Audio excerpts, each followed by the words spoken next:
ela é automática aqui, ela é gerada automaticamente e eu recebo um arquivo de Excel. E daí depois eu conto lá quantos encontros teve, o total de presença, se passou de mais de metade de presença, daí o aluno já ganha o certificado. Beleza? Então, sem mais delongas, eu vou começar já.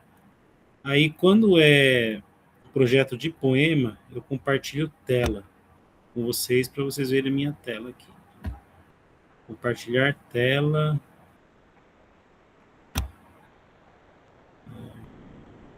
Acho que é isso aqui. Isso. Beleza, agora eu estou compartilhando na tela com vocês.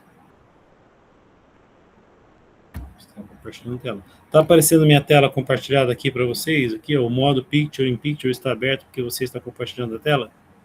Sim, tá aparecendo a sua tela, professor. Vamos ver aqui. Sim, professor. Cadê o que eu estava?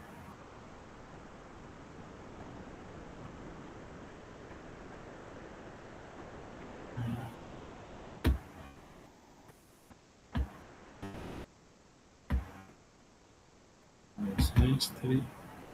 Aí. Uhum.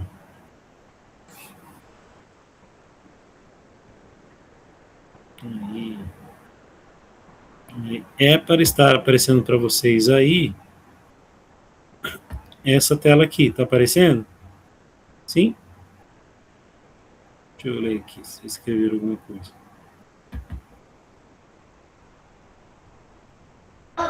Professor, já está aparecendo. Estranho. Ah, vocês estão falando que sim. Então, vou só minimizar esse negocinho aqui. Aí, agora sim. Então, aqui está. Então, aqui, esse primeiro slidezinho é uma introdução sobre a autora, a obra, alguns aspectos técnicos, tá? Depois a gente já começa os poemas. Tem uma foto dela jovem aqui. Ela tá velhinha, já tá com 90 anos. Tá hospitalizada, porque sofreu um acidente, né? Quebrou a perna, mas ela tá viva ainda. Tá se recuperando. Aí aqui, sobre a autora. Ela nasceu em Divinópolis, Minas Gerais, em 1935. Ela estreou como poetisa, né? Como autora, com um livro chamado Bagagem, né? O livro das obras completas dela tá ali, mas esse aqui é o que a gente vai usar. Ah, vocês não estão vendo? Ah, deve estar vendo um pequenininho, né? Como referência vai ser um livro chamado Reunião de Poesia, que são 150 poemas dela. Né? E o Carlos Drummond de Andrade, que já era uma referência da poesia brasileira, né? Do modernismo brasileiro. Depois eu falo sobre esses movimentos com vocês que ainda não viram, né? Nem o terceirão vai começar a ver agora. E ela articula cotidiano, religiosidade, corpo, erotismo, experiência feminina, né? Uma linguagem simples e com muita simbologia. Tá? Ela fala muito sobre memória. Memória é uma coisa que dói muito nela, né? Igual no Bandeira, nos grandes poetas, eles sempre falam sobre a memória. É uma das vozes mais importantes da literatura brasileira contemporânea. Né? Ela integra o sagrado e o doméstico. Ela tem uma grande carga de religiosidade na poesia dela, religiosidade, tá? Só que no cotidiano, nas coisas mais simples. Tá? É bem legal. Eu estava relendo os poemas que eu ia trabalhar hoje, nossa, muito bom. Então, a obra poética dela inaugura-se com Bagagem, como eu falei com vocês, 76, que projeta nacionalmente. E daí ela vai escrevendo vários e vários livros, né? Que ela funde a vida cotidiana, ou seja, a vida banal, a vida do dia a dia e transcendência, né? Que é o quê? Que é a elevação, que é o mundo que está além da matéria, o mundo espiritual. Corpo, espírito, fé e desejo. Os temas centrais dela, mais ou menos, além da memória, é a religiosidade encarnada, né? O sagrado se manifesta no cotidiano doméstico.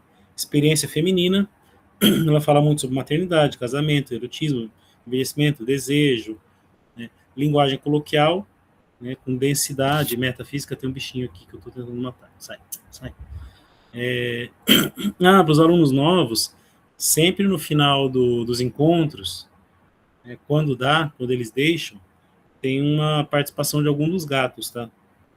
É bem legal. Densidade metafísica, o que é metafísica? É a busca por entender aquilo que está além da matéria, além da física pura e simples, né? Aquilo que está no campo espiritual. Então ela tem essa densidade de busca por aquilo que está além do visível, só que com uma linguagem coloquial e falando das coisas simples. Metalinguagem, que eu adoro, metalinguagem, reflexão sobre o fazer poético, ou seja, faz uma poesia que reflete sobre a poesia, sobre o fazer poético, né? E tem um pouquinho da interioridade mineira também, né? O espaço simbólico, Minas Gerais como espaço simbólico, né? O seu solo, o solo da poetisa. E onde é que está situada a poesia dela? Está situada num período que a gente chama de pós-modernidade. Tá? A gente tem ali períodos literários, períodos artísticos, que começam da Antiguidade Clássica, aí Antiguidade Cristã, época medieval, época ali a transição da Idade Média para, vamos dizer ali, o humanismo, a Renascença, né, que vai ter várias em vários lugares do mundo. Aí nós vamos ter barroco, a época do arcadismo, iluminismo, romantismo, realismo, enfim, vão ter escolas literárias. E no século XX começa uma coisa chamada modernismo, que é uma quebra muito grande com toda a tradição que vem de antes, e começam a se formar outras tradições, na verdade. Né? É uma tradição de quebra com a tradição. Então, continua-se, vamos dizer assim, cultuando e fazendo arte com as velhas formas, mas surgem novas formas, né? Formas mais radicais. E o pós-modernismo, que começa ali a partir da década de 60, 70, é o que vem depois desse momento de fragmentação do modernismo. Né? Com um pouco de retorno da tradição, com fragmentação, com intensificação do que já era moderno, com novidades, enfim. É quando a literatura vira um amplo leque que não tem mais como classificar isso aqui, você vai classificando autores, etc. Mas algumas das características que estão na pós-modernidade é o verso livre, experimentação formal. Tem muito no da Délia também. Ela usa muito verso livre.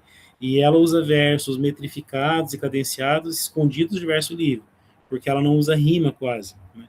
Subjetividade fragmentada. Então é o eu, né, que se coloca na poesia, a gente vai chamar esse eu de eu lírico. O pessoal do terceirão, do segundo, já sabe, já viu isso, provavelmente. Né? Se tiver alguém da 10 no A e B, com certeza já viu, que foi meu aluno. Então é um eu lírico, é um eu que se coloca na poesia, é a voz poética, vai representar uma pessoa fragmentada, uma consciência fragmentada, né? Intertextualidade, que vai ser o quê? Diálogo com textos mais antigos, né? Intertextualidade é diálogo entre textos. E ela vai fazer muito diálogo, por exemplo, com o Drummond. Primeiro poema do primeiro livro dela é um diálogo com o Drummond, né? Um mestre modernista dela. Mistura de registros, sagrado, profano, cotidiano, metafísico, né? Às vezes um tom mais solene e elevado, às vezes um tom mais coloquial, e vai ter muita metalinguagem, muito mesmo, né? Que é a poesia que se reflete sobre si mesma.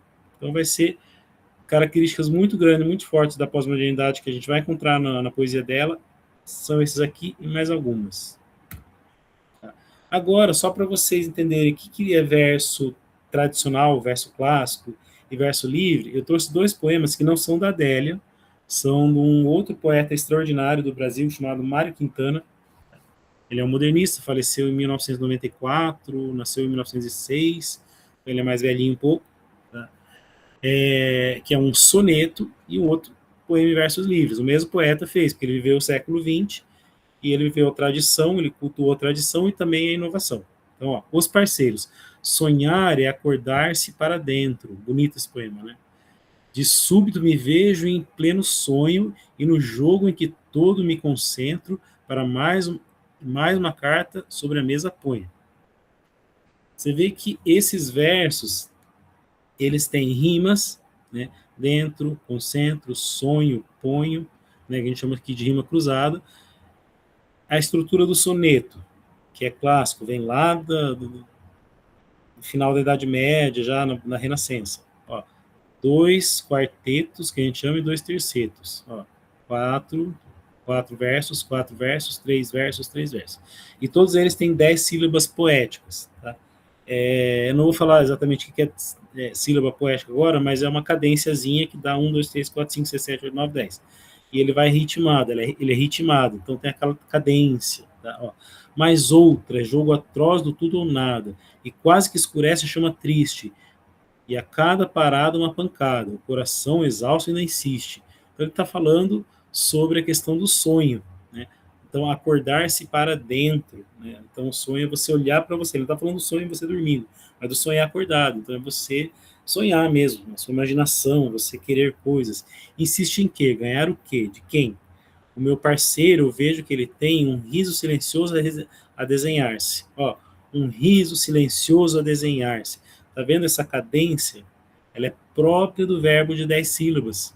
Então isso aqui é a tradição, é a forma tradicional. Numa velha caveira carcomida, mas eu bem sei que a morte é seu disfarce. Mas eu bem sei que a morte é seu disfarce. Ó, mas eu bem sei que a morte é seu disfarce. Ó, como também é disfarce minha vida. Então, o parceiro dele, né, o amigo dele, ele tem um riso silencioso, né, esse de desdém, e esse parceiro dele é ele mesmo, porque ele está se olhando no espelho. Né? Você viu que ele falou acordar para ele, ele está olhando para si próprio. E esse eu dele é alguém que, né, está envelhecendo e está morrendo, né, está indo em direção à morte, naturalmente. E ele fala assim, a morte é um disfarce, a vida também é um disfarce. Então ele vai igualar a morte e vida aqui. Então, geralmente os temas mais tradicionais, a forma mais tradicional, ele vai fazer ela de coisas mais elevadas, uma maneira mais solene. Agora, o verso livre, vamos dizer assim, a tradição, entre aspas, moderna, já é mais solta, já é mais coloquial, já é mais de boa, assim, ó. O meu amor, Maria, é como um fio telegráfico de estrada onde vem pousar as andorinhas. De vez em quando chega uma e canta. Não sei se as andorinhas cantam, mas vá lá. Canta e vai-se embora. Outra, nem isso. Mal chega, vai-se embora. A última passou, limitou-se a fazer cocô no meu pobre fio de vida. No entanto, Maria, o meu amor é sempre o mesmo. As andorinhas é que mudam. Então ele está falando que o amor dele é como um fio telegráfico. Né? De vez em quando pousa andorinhas. Então ele está fazendo uma metáfora, né, sobre o amor, só que de uma forma extremamente coloquial, sem aquela cadência, sem aqueles parágrafos, né, que a gente parágrafo não, estrofes, que são todas metrificadas, não tem rima. Então isso aqui é parece mais uma prosa, uma conversa. Esse aqui é o poema em verso livre, esse aqui é o poema do verso tradicional, da forma tradicional. Então, ó, você vê, poema 1, forma fixa, métrica, verso de 10 sílabas poéticas, cadência bem marcada, esquema de rima. No poema 2, não tem forma fixa, os versos são irregulares, mais próximos da fala cotidiana, um tom mais de prosa do que de poesia, assim, é um outro tipo de ritmo poético, e não tem rimas, ou rimas ocasionais, aqui e ali, e sem necessidade de esquema formal de rima, né? Rima A, rima B, rima A, rima B, rima C. Quer ver? Ó? Aqui, ó, vamos voltar um pouquinho. Ó. Dentro, sonho, concentro, ponho. Nada triste, pancada, insiste. Ó. Aqui, aqui, aqui, aqui, cruzadinho. Depois, ó, quem tem arce, ida. Arce, ida. Então, aqui, rima aqui, aqui, rima aqui, aqui. Então, tudo muito esquematizadinho. Aqui não, é mais livre. Tá? É nesse segundo esquema que vai se encaixar a produção da Adélia Prado. E é a primeira vez que eu trabalho em poeta pós-moderno, inclusive, em poeta contemporâneo. Tá? Eu sempre trabalhei muitos clássicos, barrocos, árcades, né, medievais, renascentistas, e é a primeira vez que eu trabalho. Então, esse slidezinho era sobre isso. Tá? Era essa introdução. Aí hoje eu já vou começar a analisar alguns dos poeminhas dela. Vou explicar para vocês uma coisa aqui antes de eu abrir um outro arquivo. Deixa eu só ver. Chegou mais gente. Chegou o Nicolas. Deixa eu ver. Boa noite, Nicolas. A Giovana já estava. O Gustavo sempre participa. Gustavo, Nicolas, o Davi. Ah, o Davi também está aqui. Ah, Davi Mendes. Beleza. Então vamos lá, pessoal. Aí, nos projetos de poesia, cadê? Aqui. Eu tenho um arquivo que ele está em construção, e quando eu termino o projeto, aí eu mando o PDF dele para vocês. Tá? Eu gravo ele em PDF e mando para vocês. Então ele tem aqui uma capa bonitinha, tem a Adélia Prado jovem, não tão jovem assim, uns 30 e tantos anos. Aqui a identificação do projeto, bonitinho. Os poemas, que eu vou ler e vou analisar com vocês. Né? Análisezinha feita aqui, ó. Começa com um poema intertextual com Mário de Andrade. e depois vai indo, e toda semana eu vou pondo um pouquinho mais de poema, e eu vou, durante a semana, eu vou fazendo essas análises aí, eu vou fazendo análise, depois eu... Então eu pus uma quantidade que provavelmente a gente não vai ler todos hoje, tá? Aí depois eu mando lá no grupo um arquivinho e falo, ó, lê esses poemas aqui para semana que vem e tal, depois a gente discute. Tá? Mas é isso. Então hoje eu vou começar lendo com licença poética. Deixa eu só ver aqui com vocês. Alguma dúvida por enquanto, pessoal? Tá de boa? Estão conseguindo acompanhar? Deixa eu ver, tem gente querendo entrar aqui. Vamos submeter a todos. A Nicole Mariana. E aí, Nicole? Tudo bem?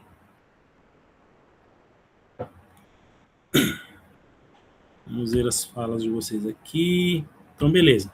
Então, isso aí foi só uma introdução. Então, uma introdução mais tranquilinha, tá?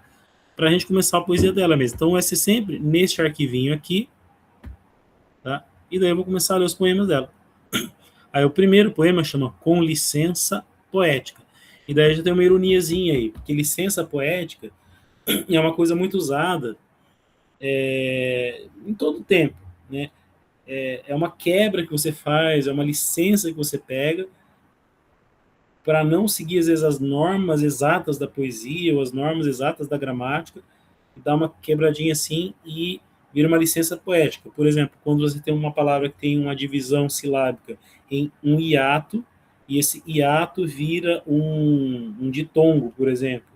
Por exemplo, nasci o dia, nasci o dia, nasci o dia, entendeu? Então são licenças poéticas, é quando você tira a sílaba forte de uma palavra, você tira e põe em outra sílaba, enfim. Tá?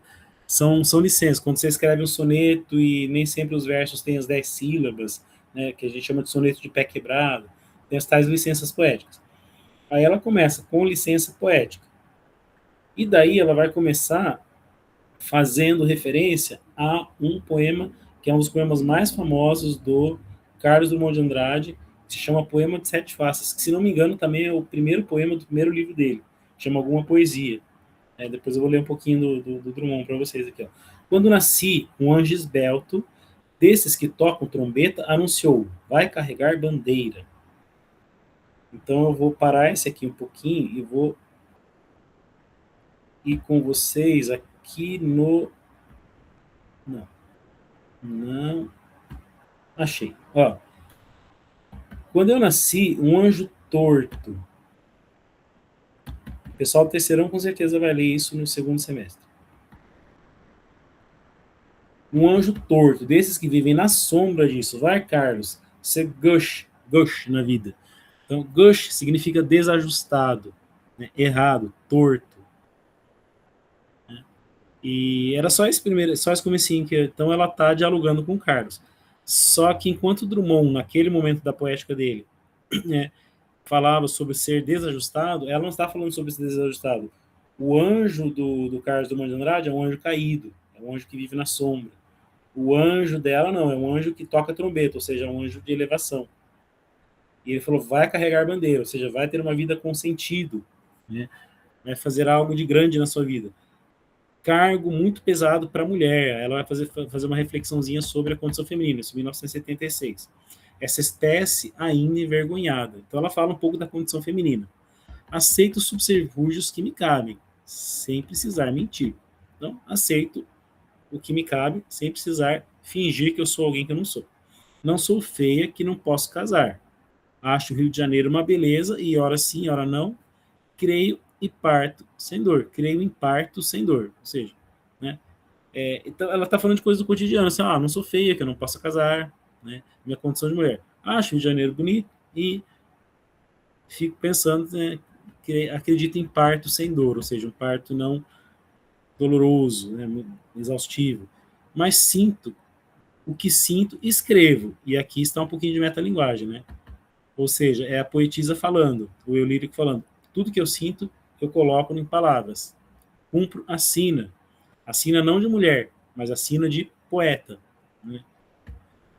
Inauguro linhagens, fundo reinos, dor não é amargura. Ela vai fazendo comentários. Isso aqui parece prosa.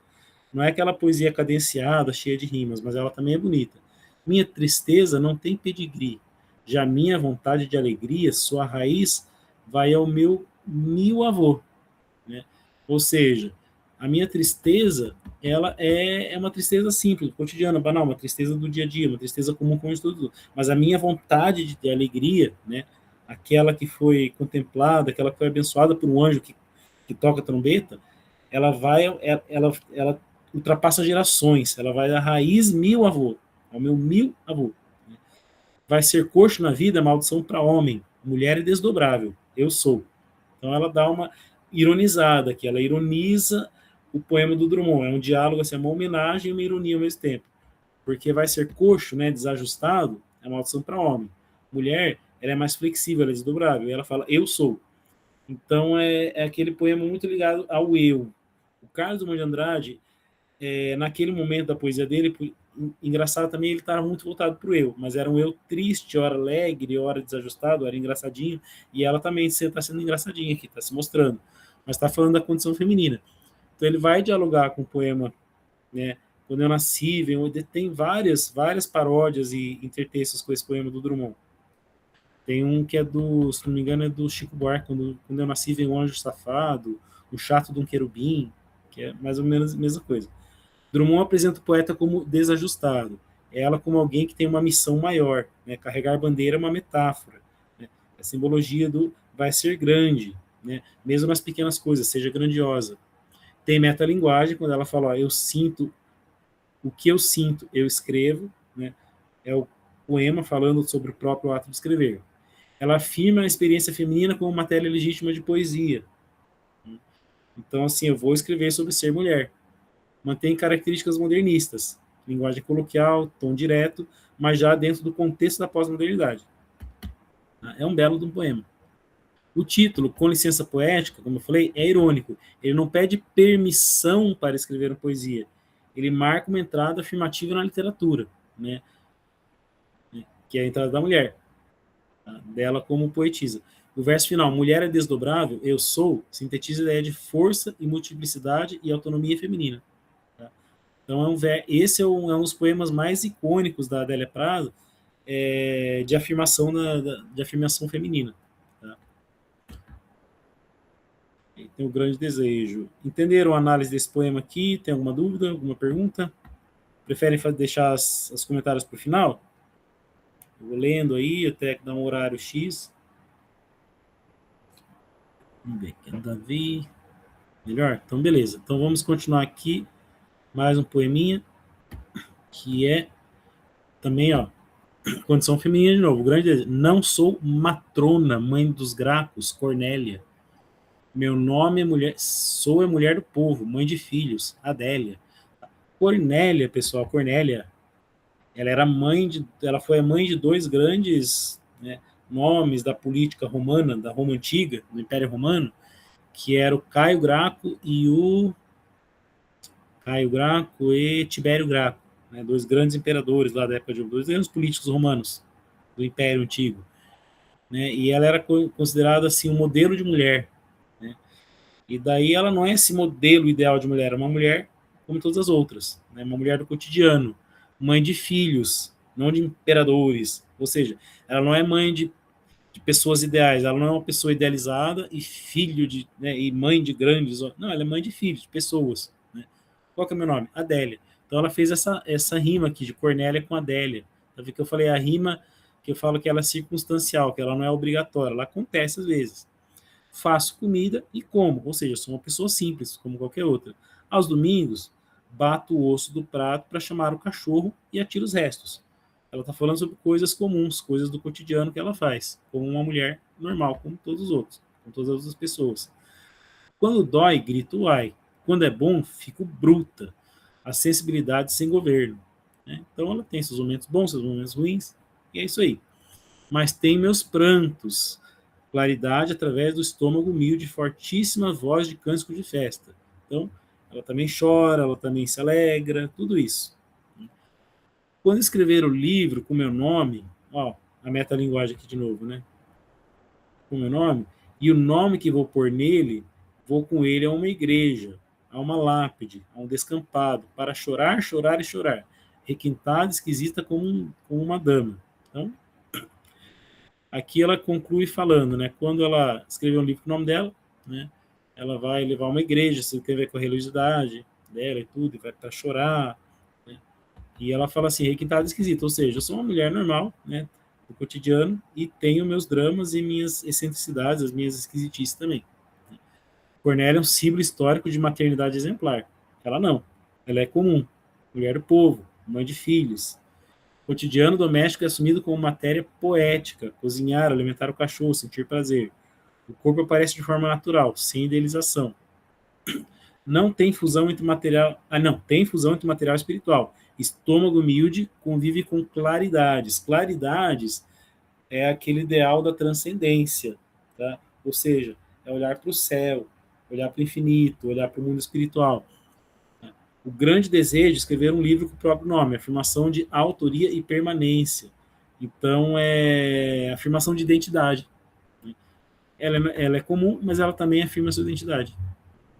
Levar o livro à igreja, à lápide, ao descampado, simboliza o diálogo com Deus. Então, lápide é a lápidezinha do jazigo, do caixão, né, de onde você está enterrado. Né? Descampado é o cemitério. Então, o livro vai à igreja, à lápide, ao descampado, ou seja, essas três figuras simbolizam a eternidade, o diálogo com a eternidade. O final é irônico. Mulher do povo também pode ser requintada como uma dama, ou seja, ela não é Cornélia, mas ela pode ser, né, ela pode se distinguir como uma Cornélia, né, como Cornélia se distinguiu. Valoriza a vida comum e transforma em grandeza literária. Que eu falei, é pegar o cotidiano comum e transformar em coisa grande, que é ver as coisas grandes nas pequenas coisas, que é uma coisa muito comum da pós-modernidade, tá? E da modernidade também. Aqui temos informações, né? A Cornélia é africana, foi filha do Cipião africano e mãe do Tibério e Caio Graco, né, da Roma Antiga. Ela era símbolo de virtude moral, educação exemplar dos filhos, maternidade heróica, dignidade e nobreza feminina. Aí diz uma lenda que perguntaram sobre as joias dela e ela apontou para o Círio e falou: eis minhas joias. Essa é mais curiosidade histórica. Orfandade. Gente, ela fala muito sobre orfandade, sobre o sentimento de vazio, de, assim, de saudade dos pais, né? E de saudade da infância. Nesse ponto, a poesia dele é muito parecida com a do Manuel Bandeira, que vocês terceirão ver no próximo semestre. Então, ó. Meu Deus, me dá 5 anos. Ela não está pedindo mais 5 anos, ela quer os 5 anos dela de volta, ou seja, ela quer voltar a ser criança. Me dá um pé de fedegoso com formiga preta. Me dá um Natal e sua véspera. O ressonar das pessoas no quartinho. Então, ela não quer mais 5 anos de vida, ela quer voltar aos seus 5 anos, quando ela tinha lá, o fedegoso é uma arvorezinha, né? Arvorezinha, as formigas pretas do quintal, o Natal com a família, tudo mais. Ou seja, ela quer infância, ela está pedindo a Deus, né? Me dá. E ela fica repetindo, ó, me dá, me dá, me dá. Isso aí é para reforçar o desejo dela. Me dá a negrinha fia para eu brincar. Então, uma menina com quem ela brincava, uma menininha negra com quem ela brincava, né? Chamada Fia. Me dá uma noite para eu dormir com minha mãe, né? Dormir na cama da mãe. Me dá a minha mãe, alegria sã e medo remediável, né? Ou seja, ela já está órfã, já não tem mais a mãe, né? É uma mulher adulta que não tem mais a mãe. Então, assim, me dá minha mãe de volta, me dá a mão. Olha que legal isso aqui, ó. Me dá a minha mãe, me dá a mão. Isso aqui é de propósito, tá? A gente chama de paronomásia. É aproximação de palavras com sons parecidos, com estrutura parecida. Então, me dá a mãe, me dá a mão. Ou seja, a mão, dar a mão é assim, aquela coisa, me dê segurança, me cura de ser grande. Olha que bonita essa... Vocês estão vendo que não é porque o verso é livre que não vai ter poesia. Isso aqui, ó, olha que bonito. Curar de ser grande. Então, ela adulta, ela se sente angustiada, né, com as coisas da vida de adulto. Então, ela quer uma cura dessa vida de gente grande, de adulto. Ou seja, ela quer voltar a ser criança. Ó, meu Deus, meu Pai, meu Pai. E daí ela repete esse meu Deus, meu Pai, na figura de Deus, como Pai é aquele que protege, ampara, né, a criança, vamos dizer assim, a pessoa. Então, ela tem esse desejo de voltar a ser criança para voltar a ser amparada por um pai, por uma mãe, assim, para, né, para não sofrer as angústias da vida adulta. Então, ele tem uma estrutura de uma oração, ela está orando para Deus, está conversando com Deus. E ela fica repetindo, me dá, me dá, me dá. Ele deseja voltar à infância, né? Memória construída por meio de imagens concretas e afetivas, Natal, quartinho, fedegoso, a formiga preta, a negrinha fia, né? A mãe é o centro emocional do poema, né? Mas tem o pai ali no final também. Né? A orfandade é existencial, ou seja, não é que ela é órfã porque ela não tem os pais, é um sentimento de desamparo, que é o mesmo sentimento de desamparo de um órfão. Né? Crescer significa perder proteção e segurança, né, da infância. Os românticos faziam muito isso. Quem já estudou romantismo aí no quarto semestre vai lembrar do poema lá, Ó, que saudade da minha vida, ó, que saudades que eu tenho da aurora da minha vida, da minha infância querida, que os anos não trazem mais. Que amor, que sonho, que flores, naquelas tardes fagueiras, a sombra das bananeiras, debaixo dos laranjais, do Casimiro de Abreu. Né? Então, a saudade da infância. Ela está pegando esse tema e trabalhando da sua forma. Né? Ó, me cura de ser grande, associa a maturidade à dor e à perda, ou seja, a vida adulta é uma vida dolorosa, é uma vida de perdas. Deus é invocado como um pai, que é uma figura capaz de restaurar o amparo, de restaurar a proteção, de proteger. Né? O poema transforma a memória de infância em súplica religiosa. Nossa, gente, é muito bonito isso aqui. Isso é bonitão mesmo.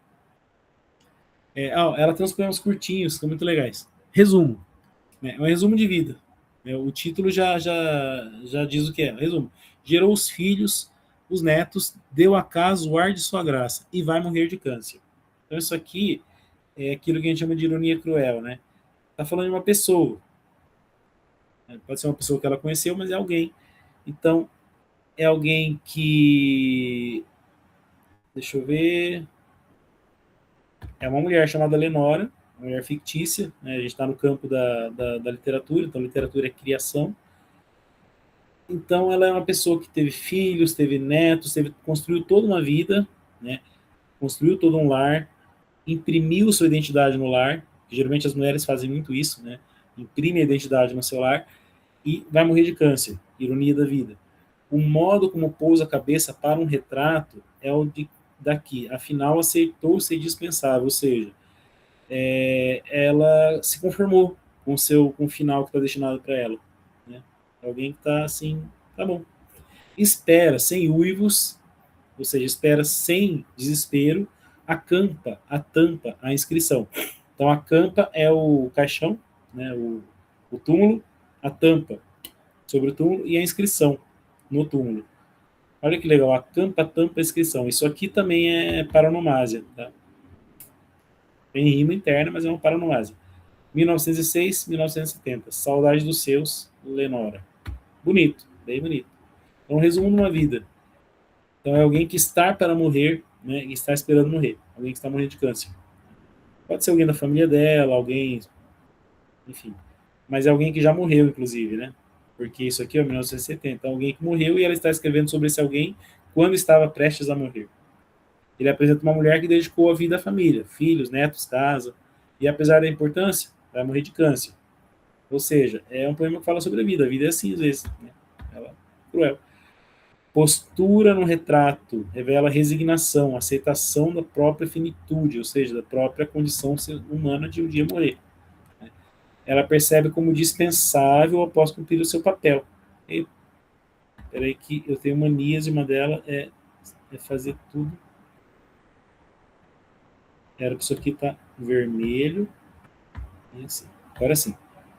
Ela percebe como dispensável, ou seja, eu não sou mais... Esse mundo, já fiz o que tinha que fazer no mundo, ou seja, o mundo não precisa mais de mim. A morte é esperada com silêncio e dignidade, sem uivos, sem desespero. Final reduz a vida inteira a uma inscrição na lápide. Datas. Né? Ele vai refletir sobre o apagamento, memória e condição humana diante da vida e da morte. Bem bonitão também. Círculo, agora sobre a vida. Continuidade da vida. Na sala de janta da pensão tinha um jogo de taças roxo claro. Duas licoreiras grandes e elas em volta. Licoreira é aquela garrafona de licor bonita, cheia de detalhes.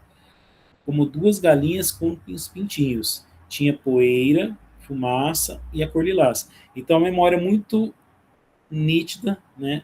Muito plástica, que a gente fala, né? Que é pictória, de imagem, de uma pensão em que ela viveu, né? Esse eu lírico aí viveu, e que está lembrando, assim, no jogo de licor, jogo de bebidas, numa prateleira. Né? Então tinha garrafa de licor, as taças em volta, como se fosse uma galinha, tintinho, tal. Só que é o que a gente chama de comparação, né? Uma figura de linguagem. Tinha poeira, fumaça e cor lilás. Cor lilás é muito comum nessas vidrarias aí.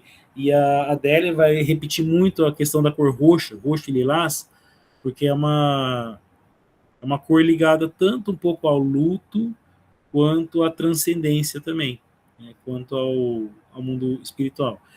Tinha poeira, fumaça, cor lilás. Comíamos com fome, era 12 de outubro e a rádio Aparecida conclamava os fiéis a louvar a Mãe de Deus, o que eu fazia na cidade de Perdões, que era bonita. Então, é uma lembrança de infância, né? E tem aí o aspecto da religiosidade no cotidiano, né? 12 de outubro, Senhora Aparecida, os fiéis, tudo mais. Plausível tudo. Então, tudo é plausível. Tudo faz sentido. Então, tem um sentido em tudo. Ou seja, a memória, ela tem uma memória que é toda com sentido, né? Com significado. Então, quando fala plausível tudo, é que a vida tem um significado pleno. Então, não é um eu lírico e com dúvidas diante da vida. Não, ele tem plena certeza. Né? Um eu lírico muito equilibrado, muito tranquilo com a vida. As horas cabendo o dia, cristaleiros os cristais, resíduo para essa memória, sem uma palavra demais. Olha aqui, ó, cristais demais, a rima ocasional. Foi quando eu disse entendi. Cabe no tacho a colher. Cabe no tacho a colher é uma metáfora. Né? Então, a colher, um tacho, e a colher cabe ali. Ou seja, a vida, tudo se encaixa em alguma coisa. Ou seja, na vida tudo faz sentido, tudo se encaixa. Né? Então, é um poema sobre a perfeição da vida. Até porque ele chama círculo, é uma forma perfeita. Tá? É alguém muito otimista, muito de bem com a vida. Oh, eu de novo aqui, como fiz. Gente, eu tenho manias, tá? Se um dia puder, nem escreva um livro. Olha que engraçado, isso aqui não faz sentido à primeira vista, né? Ou seja, a lembrança que eu tenho da minha infância, ela é boa, tá tudo no lugar, tá tudo certinho, né? A colher cabe no tacho, ou seja, a vida tem sentido, a vida é plena de sentido. Eu não tenho angústias para declarar. Por isso eu nem vou escrever sobre isso. Né? Na verdade, tem uma metalinguagem ao contrário aqui, né? Não precisa nem escrever porque está tudo muito tudo tá tão pleno de sentido aqui na minha cabeça, na minha memória, na memória afetiva, que eu não preciso escrever sobre isso. Mas na verdade ela acabou de escrever. É aí que está a ironia. Por isso que, ó, um dia, se puder, não escreva um livro. O poema descreve uma cena de memória numa sala simples de pensão, né, objetos, taça, licoreira, forma imagem circular, harmonia. Então tem lá a licor e tem o círculo das taças. Mas esse círculo é uma metáfora para a própria vida. O ambiente é modesto, referência a 12 de outubro, eu falei da religiosidade, plausível tudo, aceitação da ordem das coisas, tudo faz sentido, né? Equilíbrio, proporção, sentido na vida. Funciona metáfora para ajuste e harmonia. Né? Se tudo está em equilíbrio, a escrita se torna desnecessária. Então, por que eu vou escrever? Aqui a metalinguagem, como eu falei, o poema reflete sobre a plenitude, memória e sentido da existência. Tudo tranquilo, sem dramas, sem angústias. Por exemplo, como seria na poesia lá do Drummond. O Drummond ele era super angustiado. Né? Ó, círculo remete à ideia de forma fechada, completa e harmoniosa. Organização e equilíbrio. Os objetos são todos dispostos bonitinho, representa a noção de que tudo cabe dentro de uma justa medida. Ou seja, plenitude e encerramento. Nada sobra, nada falta. Momento da totalidade existencial. A vida está toda ajustada. Ideia de ciclo, memória, religiosidade. Reforça o tema central do poema. Harmonia de cotidiano, fé, experiência interior. Ou seja, é o momento em que a poetisa ali está totalmente de boa com a vida. Né?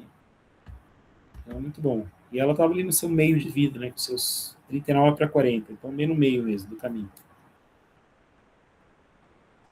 Bom, módulo de verão. As cigarras começaram de novo. Brutas e brutas. muitos poemas sobre verão no Brasil vão remeter a cigarros. O Drummond remetia a cigarros. Né? Cigarro é um bichinho de verão. Canta muito no verão. Nem um pouco, né? Lembra de cigarra-formiga. Nem um pouco delicadas as cigarras são. Esguicham a tarrascada nos troncos um vidro moído de seus peitos, todo ele, chamado canto, cinzento seco, garra de pelo e arame, um áspero metal. Gente, olha a riqueza disso aqui. Ela vai falar sobre o canto da cigarra. O canto da cigarra vai servir como metáfora, né, para o próprio sentimento dela em relação ao verão. Então, ó, elas esguicham, ou seja, o som que elas produzem, ela está dizendo que elas esguicham esse som. É um som de vidro moído, né? Todo ele chamado canto. Cinzento seco, ela bota cor no canto. Então, ele é cortante como vidro moído e ele tem a cor cinzenta e seca. Tá? Aí, quando você mistura, né, audição, visão, tá? Tato, né? Aqui é tato, vidro moído é tato. Seco é visão. Aliás, seco é tato, né? Experiência sensorial. E cinzento é cor. Você está fazendo uma coisa chamada sinestesia. Você quer mostrar algo, né? Só que para mostrar algo você vai usar sentidos diferentes do corpo humano para você entender isso. Então, aquela coisa áspera, né? Cinzenta, que corta. Então, tudo isso é o, né, aqui, ó, áspero metal, pelo e arame, como se fosse um arame, aquele canto da cigarra lá. Então é isso, o canto da cigarra é algo que incomoda, é algo intenso, é algo ali importante. As cigarras têm a cabeça de noivo, daí ela vai mostrar outras imagens, a cabeça de noivo, asas como véu, translúcidas. Primeiro ela vai falar daquele canto, né, forte, depois ela vai falar que elas têm cabecinha de noiva, né, parece que tem uma asinha como um véuzinho de uma noiva, e são translúcidas, ou seja, elas são meio etéreas, meio transparentes, elas são bonitas, né? Porque elas realmente, a cigarrinha ela é meio transparentezinha. Brinquei muito com carcassinha de cigarra quando eu era criança. As cigarras têm o que fazer, têm olhos perdoáveis. Então, ó, isso aqui tem uma leve intertextualidade com né, com a fábula da cigarra-formiga. A cigarra é folgada, ela é vagabunda. Ela fala, não, elas têm o que fazer. Né? E tem olhos perdoáveis, ou seja, os olhinhos da cigarra, você olha e você... tanto assim, são olhinhos que inspiram perdão ou que perdoam. Né? Aí está de novo um contraponto à cigarra que não tem perdão na fábula. Né? Quem não quis junto deles uma agulha? Filhinho meu, vem comer. Ó meu amor, vem dormir. Que noite tão clara e quente. Ó vida tão breve e boa. Então, de novo, um poema bem otimista. Ela está falando do verão. Verão de sensações intensas, né? Como o canto da cigarra, e de beleza, como é o corpinho da cigarra. De delicadeza, como é o olhar da cigarra. Então, assim, ela tem um olhar delicado, ela tem um olhar meigo, né? Um corpo delicado e bonito como um corpo de noiva, e um canto forte, porque o verão é forte. Né?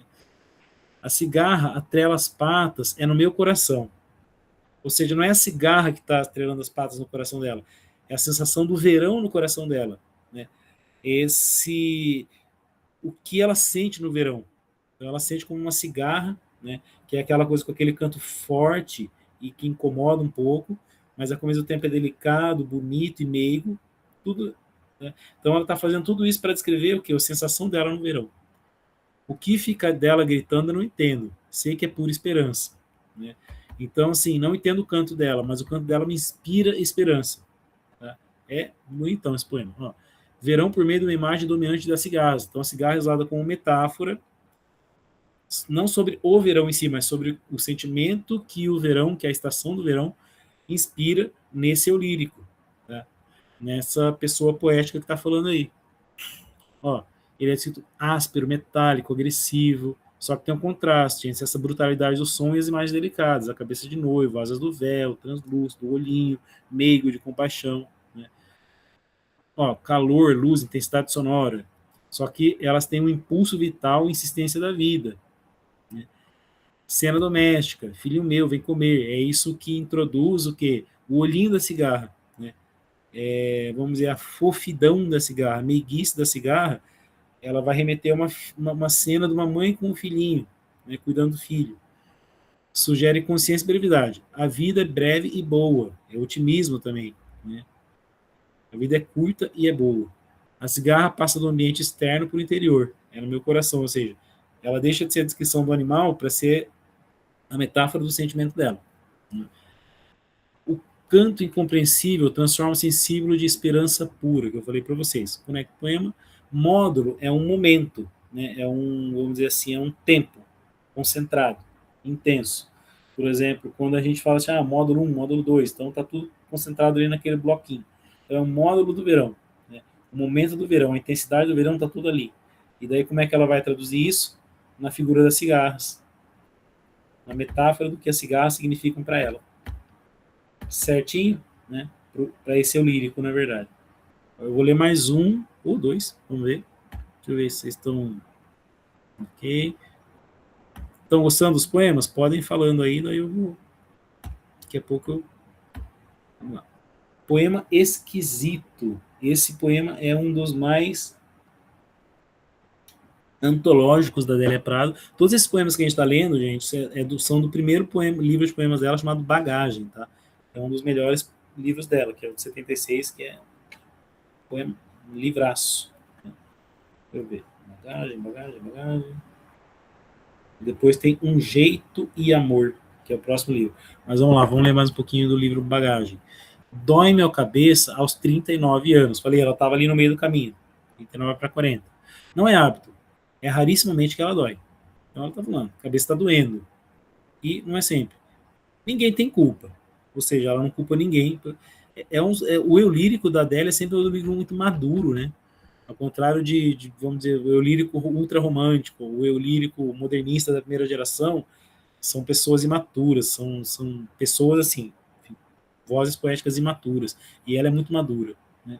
Ou seja, minha cabeça está doendo, né? E ninguém tem culpa. Meu pai e minha mãe descansaram seus fardos, não existe mais o modo de eles terem seus olhos sobre mim. Opa, por que a cabeça está doendo? Ela está lembrando do pai e da mãe que já morreram, né? Ele falou assim, descansaram seus fardos. Isso aqui a gente chama de eufemismo, né? Quando você vai falar sobre uma coisa forte, né, ou impactante de uma maneira mais suave, com outras palavras. Então, descansaram seus fardos, já morreram, né?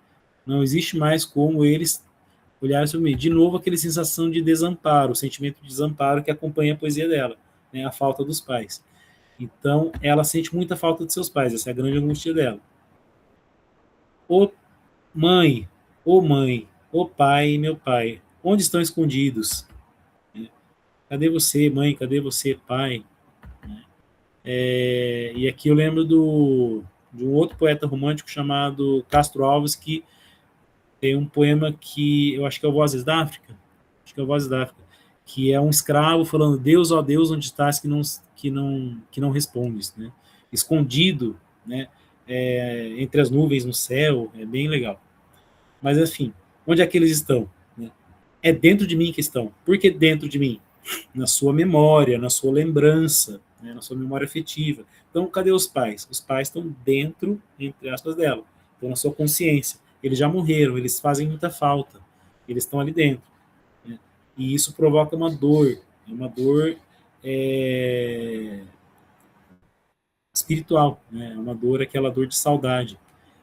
Não fiz mausoléu para eles, pus os dois no chão. Ou seja, ela não fez aquele mausoléu, é aquele, vamos dizer, aquela construção grande sobre um túmulo. Não, ele botou os dois no chão, ou seja, uma cova simples.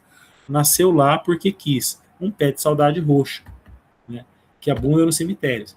Então, quando ela fala um pé de saudade roxa, não é uma árvore, é uma metáfora. Ou seja, o que nasceu ali onde ela plantou, entre aspas, os pais? Um pé de saudade. E, de novo, o roxo que se liga com essa questão da transcendência, da passagem, da morte, tudo mais. Quem plantou foi o vento, a água da chuva. Quem vai matar é o sol. Então está falando ali meio que quem plantou foi o vento, né, a água da chuva, e o sol vai matar essa saudade roxa. Passou finados e não fui lá, aniversário também não. Então, assim, nessas datas significativas, que é o finados, quando se comemoram os defuntos, aniversário do pai, aniversário da mãe, ela não foi. Para quê? Se para chorar qualquer lugar me cabe.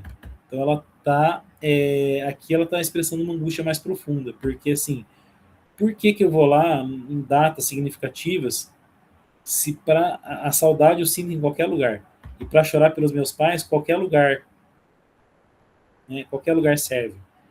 Então é uma dor muito forte nela, né? É de tanto lembrá-los que não vou. Ou seja, ela não vai não é porque ela não se importa com o pai e com a mãe, mas porque a saudade ainda dói muito nela. Ela fala assim: ô pai, ô mãe, isso aqui é sentido, tá vendo que é uma tristeza profunda ali, uma tristeza intensa. E daí tem a resposta. Dentro de mim eles respondem, tenazes e duros, porque o zelo do espírito é sem meiguices. Oi, filha. Então, ela procura o pai e a mãe na sua memória, dentro de si, né, no seu coração, e eles respondem, só que eles respondem com dureza. Né? Oi, né, porque ela fala assim, ó, o zelo do espírito é sem meiguices. Então é um poema de tristeza profunda, de saudade profunda daqueles que morreram, pelas pessoas que mais importavam para ela, que era seu pai e sua mãe. Ela não conseguiu superar essas mortes. Então, por que ela não vai lá visitar eles no cemitério? Porque é uma experiência muito dolorosa para ela. Que se de longe ela ainda chora, se de longe ela ainda tem essa dor tão grande, essa saudade, essa sensação de desamparo tão grande, imagina estando lá. Então é isso, é um poema sobre a dificuldade que a gente tem de não superar a morte dos entes queridos, principalmente dos pais, um poema sobre desamparo. E é esquisito, porque sugere algo estranho, fora do padrão, difícil de classificar. Porque é uma saudade esquisita, é uma saudade... Na verdade não é esquisita, ela é muito comum, né? Mas fica esse esquisito porque, é esquisito, não vai lá e tal, não vai prestar as suas... assim, os procedimentos de praxe com o pai, com a mãe, né, com os defuntos e tal, mas é porque ela é muito forte. A dor de cabeça é um gatilho para memória e saudade. Né? Então, esse lírico reconhece que os pais já morreram, descansaram seu suor. Tem o sentimento de orfandade, né? De desamparo, e busca. Cadê? Onde é que eles estão? Dentro de mim. Pé de saudade roxa é memória persistente, né? Ou seja, o pé de saudade é algo que está fincado lá. A cor roxa remete ao luto e aos cemitérios. Saudade nasce naturalmente. Vento, chuva, será amenizado pelo tempo, o sol. Ou seja, o sol é o tempo, é o tempo. O vento, a chuva, é a natureza. Então, assim, a saudade nasce e ela vai sendo abrandada com o tempo. Então, nasceu a saudade. É natural. O tempo vai fazer a saudade ser abrandada. Aí é o sol. Então, ele rejeita os rituais formais. Não vai ao cemitério, nos aniversários, nem no finados, nem etc, etc. Né? Porque a dor não depende de datas. E é uma dor muito forte que ela sente. Né? Esse lírico sente. E os pais respondem dentro dela, mostrando permanência espiritual, ou seja, eles nunca vão embora. Eles estão lá. Então eles conectam ao poema porque o luto é tratado de forma não convencional, mistura dor, recusa do ritual tradicional, diálogo interior e dureza afetiva. Né? Uma forma esquisita de viver a saudade, por isso que ele é esquisito. Mas é um poema sobre memória e desamparo. Tá? Ok, os outros vão ficar para a semana que vem e depois eu vou acrescentar outros, tá? Por hoje tá bom já, tá no nosso horário. Deixa eu só perguntar para vocês, deixa eu parar de compartilhar a tela aqui. Aí, gostaram dos poemas, gente? Estão gostando da obra da Adélia Prado?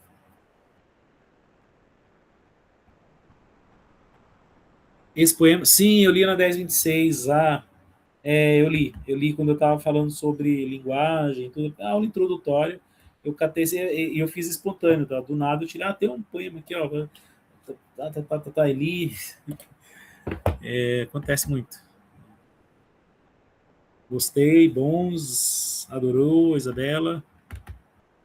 E alguém quer falar alguma coisa, escrever alguma coisa ali, não prestou atenção no que o senhor falou, não.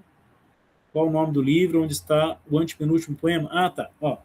Aqui é o seguinte, este aqui é uma coletânea chamado Reunião de Poesia.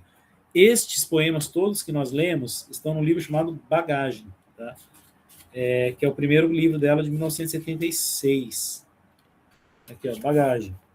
Então, aqui é uma reunião de poemas do livro Bagagem. Aí depois vai ter uma reunião de poemas do livro... Eita, cadê? Bagagem é melhor. Um Jeito e Amor. E assim por diante. Quer ver? Aqui, ó. Bagagem, Um Jeito e Amor. Qual mais? Aí tem o Coração Disparado, Terra de Santa Cruz, O Pelicano, A Faca no Peito. São os livros que ela foi escrevendo ao longo da vida, né? E ela parou de publicar faz um tempo já, está viva, mas já parou de publicar. Tá. Então, resolvi sua dúvida, Nicolas? Os poemas são muito bonitos, são mesmo. Eu vou gostar de trabalhar. Então, o que a gente pode fazer, Giovana? Eu vou conversar com você na quarta-feira à tarde, se você puder falar. A gente faz um trabalho sobre a Adélia Prado, poesia da Adélia Prado, assim, meio geral, né? E transforma ele numa apresentação da FECINAV, né? Que é quase como um modelinho de TCC, que daí você elimina seu TCC esse ano. Tá? E você pode fazer com uma parceira também, que é uma pessoa que está ou estava aqui, deixa eu ver se ela está aqui. Se ela quiser fazer. Que é a Nicole Mariano, tá bom? Certinho? Então, gostaram dos poemas?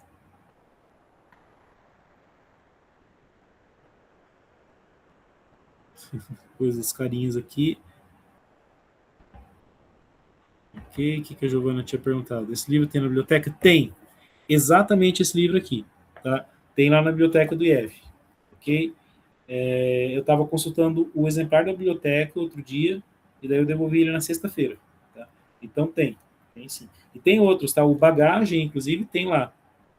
Tá? Depois quando vocês forem na biblioteca essa semana, lá segunda-feira, dá uma olhada. Tá na parte de literatura brasileira, naquela última estante que fica voltada para a janela ali, para a parede do fundão, os puffs. Aí tem lá literatura brasileira, primeira estante está lá, poesia. É ali que vocês vão achar. Tá? Agora vocês vão correr lá. Mas tem mais de um, tá? Esse aqui só tem um, mas tem outros livros da Adélia lá, para vocês procurarem. Quando eu for lá, eu vou tirar foto e vou compartilhar também. Vou ler ele na segunda. Beleza. Tá certo, gente? Gostaram dos poemas? Gostaram da interpretação? Ficou alguma dúvida? Alguma coisa meio nebulosa que vocês entenderam? Tudo bem? Gostou, Bianca? Tem o Bagagem sozinho, sim. Tem lá. Você vai ver bem a hora que você vai estar assim, Bagagem. Tá? Beleza? Perfeito. Obrigado, Jéssica Brito. Tá certo? E daí, ó, se vocês entusiasmaram, gostaram, fale para os colegas. Foi muito legal o projeto, porque eu ainda estou aceitando inscrições, tá bom? Não precisa disputar, tá? Tá certo? Bom, gente, então é isso. Agradeço muito a presença de vocês, tá?